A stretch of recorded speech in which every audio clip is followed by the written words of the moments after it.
উচ্চ ফলনশীল গ্রীষ্মকালীন আকাশি সাদা জাতের মরিচ এখানে চাষ হয়েছে সেটা দেখার জন্য।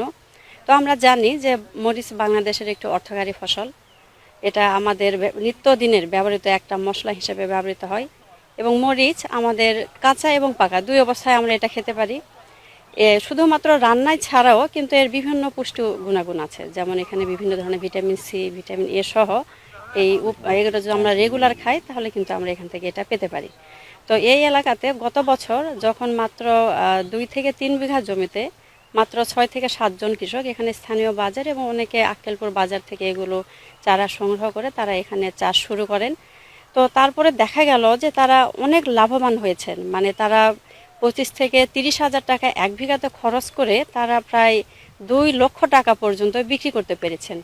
তো তাদের সেই লাভ দেখে এই বছর প্রত্যেক বছর কিন্তু আমাদের এই চারপাশে আপনারা দেখতে পাচ্ছেন যে অনেক বড় ধান এবং মাঝখানে শুধুমাত্র আমাদের এই মরিচ।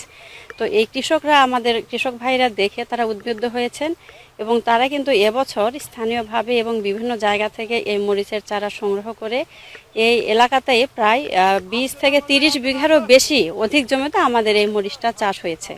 যে ধরনের হলুদ ফুল আছে, যে ধরনের সবজিতে, বিশেষ করে ঢেঁড়স, বরবটি, তারপরে অরহর, করলা, এই ধরনের সবজি কিন্তু তারা এখানে লাগিয়েছেন এবং এটা কিন্তু অনেক ভালো যে যখন কোনো পোকামাকড় সহজে আক্রমণ করতে যাবে সেটা কিন্তু সরাসরি ব্যারিয়ার ক্রপে যে হলুদ ফুল যেহেতু আছে, হলুদ ফুলে আকৃষ্ট হয়ে পোকামাকড় সহজে হলুদ ফুলে কিন্তু আক্রমণ করবে, তারপরে কিন্তু আমাদের মূল জমিটা কিন্তু অনেক ভালো থাকছে। তো এটা একটা প্রযুক্তি এবং এখানে যদি আমাদের কৃষক ভাইরা, আমাদের বিভিন্ন ধরনের আঠালো ফাঁদ আছে, সাদা আঠালো ফাঁদ আছে, এগুলো মাকড় এবং থ্রিপসের জন্য খুবই গুরুত্বপূর্ণ। কারণ মরিচের সবচেয়ে সমস্যায় দেখা যায় মাকড় এবং থ্রিপসের জন্য, তখন দেখা যায় ফলন অনেক কমে যায়। তো আমরা এই ধরনের পরামর্শ দিচ্ছি, তারা বিভিন্ন ধরনের ফাঁদ ব্যবহার করবেন যাতে মরিচের থ্রিপস এবং মাকড়ের আক্রমণ থেকে রক্ষা করা যায়। মরিচ চাষ করে সহজেই লাভবান হওয়া যায়।